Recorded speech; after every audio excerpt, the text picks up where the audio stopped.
When we think of our modern day successful entrepreneurs and corporate leaders, the thing they all have in common is they excel at the general cut and thrust of business, outsmarting the competition, growing the bottom line, creating a superior product or service.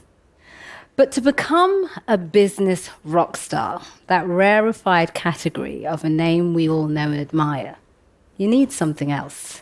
General good business acumen isn't enough. The thing the rock stars all have in common is they disrupt business as usual. They look at things the way they are and say to themselves, nah, that's not it. Consider how we used to search and how cumbersome the process was. Sergey Brin and Larry Page completely transformed the way we find things and each other, and even how we buy things. And what about coffee? For many of us, our morning brew was a rather dull experience until Howard Schultz built Starbucks for a community of people who wanted fancy, varied, social coffee. And of course, I can't forget Bill Gates and Steve Jobs, two men who took computers from nerdy labs and into our homes, and in the case of Jobs, our palms too. Now, I know what some of you are thinking. Don't worry, I will be coming to that in a minute. So if innovators, I know what you're thinking. So if innovators like these can do all this, then I believe they are up for a new challenge.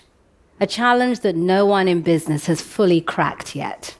So today, I want to talk to you about why I feel we need a rock star of inclusion.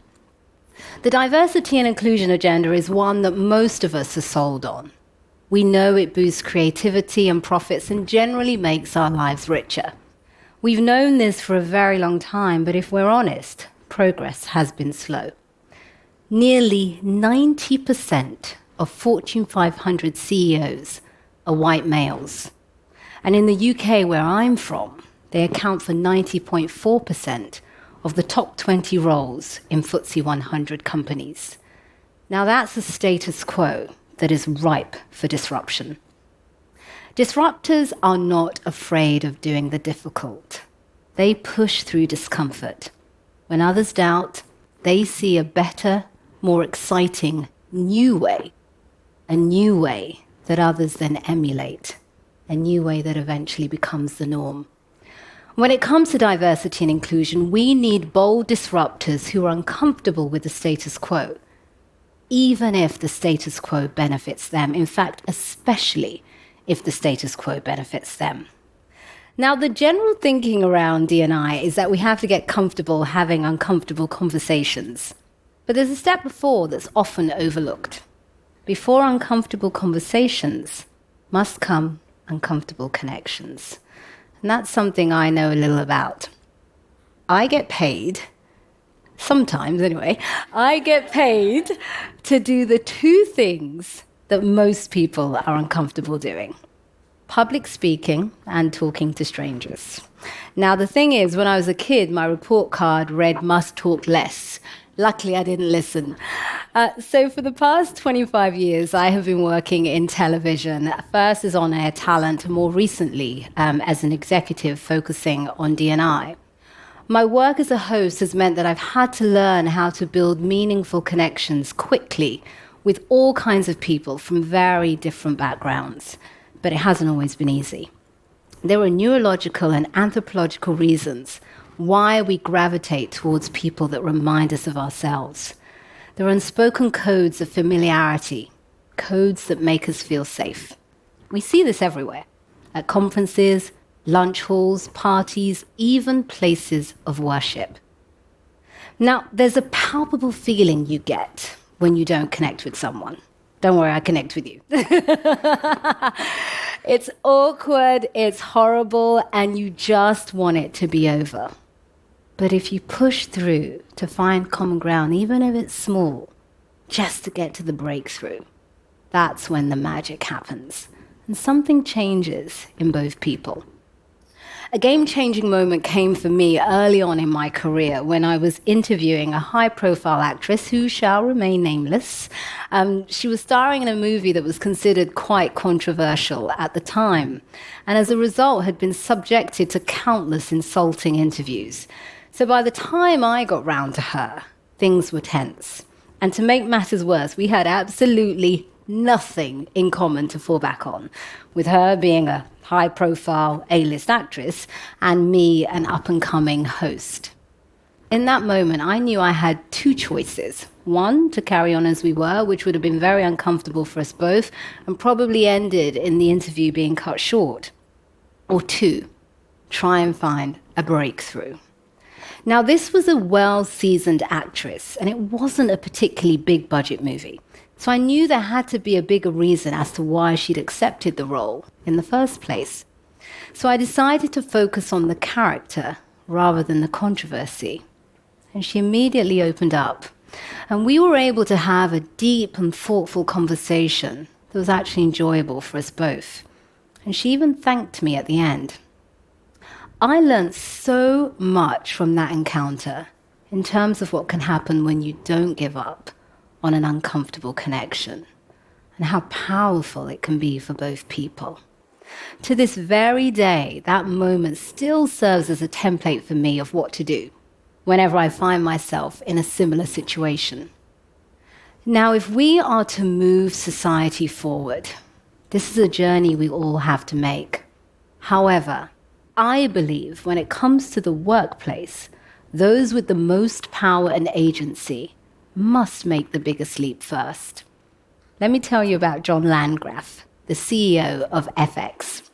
In 2015, Variety magazine wrote a scathing article about the least diverse networks in America in relation to directors. And at the bottom of what was a pretty bad list was FX. Out of the 168 episodes that had aired on FX and FXX between 2014 and 2015, 88% were directed by white men, 5% by white women, 7% by men of color, and 0% by women of color. What happened next was interesting. Instead of doing the usual corporate thing of trying to defend the indefensible, rather, Landgraf held up his hand and pledged to diverse creatives that he was going to act, and act quickly at that. So he and his team set about putting together a concrete plan which included a significant financial investment in diverse creatives and in their suppliers to find, hire, nurture, and develop diverse creatives from industries where there were transferable skills, such as music videos, advertising, and theatre. Within a year, Landgraf had turned FX from being the least diverse network in America to one of the most. And they had also managed to increase their diverse directing pool to just over half. Critical and commercial success would follow, with hits such as Atlanta and Better Things. And there would also be an upsurge in paid subscriptions. All because Landgraf stopped following the crowd and instead decided to disrupt in an inclusive way. I would call that rock star behavior, just saying. Now, someone else that I think is already a rock star in more ways than one is Gareth Southgate, the current England men's team football manager. Now, before becoming England manager, Southgate was a soccer player himself in the early 1990s and 2000s, and witnessed firsthand the racist abuse his colleagues of colour were subjected to, with monkey chants being screamed at them during matches and banana peels thrown onto the pitch. This searing knowledge would serve Southgate well when he became the custodian of the careers of a new generation of England players.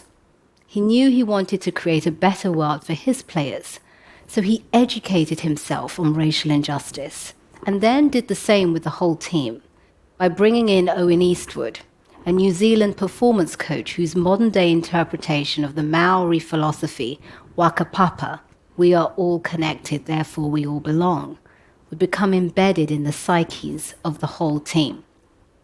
Now, this England squad was like nothing the country had ever seen before.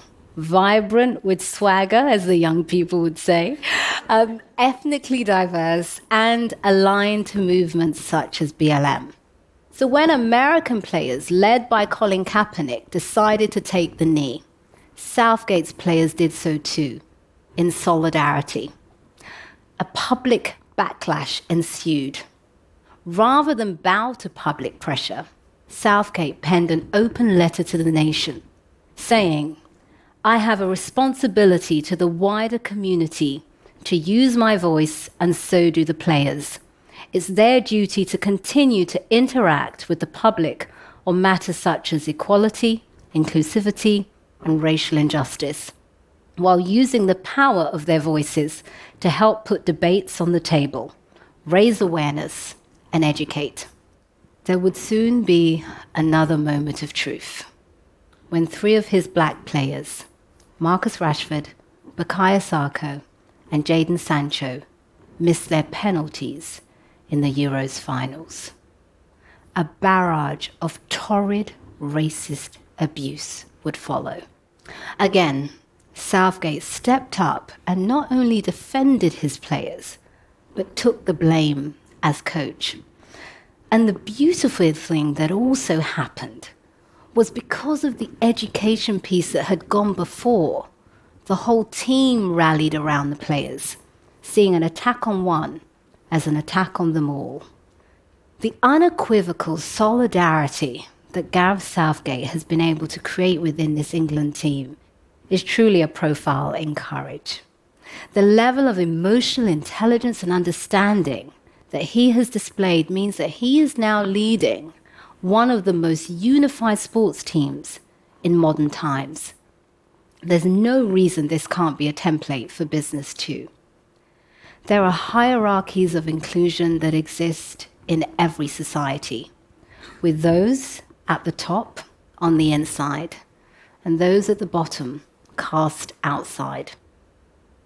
I grew up in London as the daughter of African immigrants, so I know what it feels like to disrupt the world the way it is and to break through. As a working class black woman, somehow I had a different vision for myself than the one the world had created for me. Fortunately, we are now starting to see more and more women of color progress, but it shouldn't be on us. Now, I know many of you will have noticed, because I saw your faces, I know you did, that the list of business leaders that I opened my talk with were all white men. And all white men from mainly affluent backgrounds at that. That isn't a coincidence.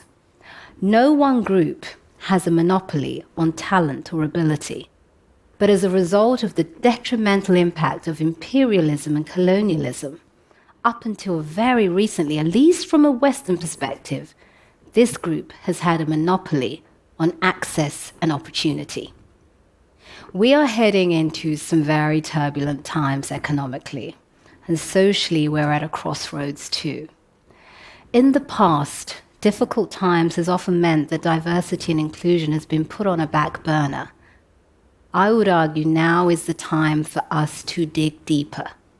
We know inclusion grows the bottom line, and the leaders who truly understand this will be the ones that not only win, but win the right way. So, these innovators, these guys, these rock stars who have taken on everything from computing to commerce to coffee, wouldn't it be cool to see them disrupt inequity too? To look at the world the way it is, just like Gareth and John did, and say to themselves, nah, that's not it. I don't know about you, but those are the kind of rock stars I want to see. Thank you.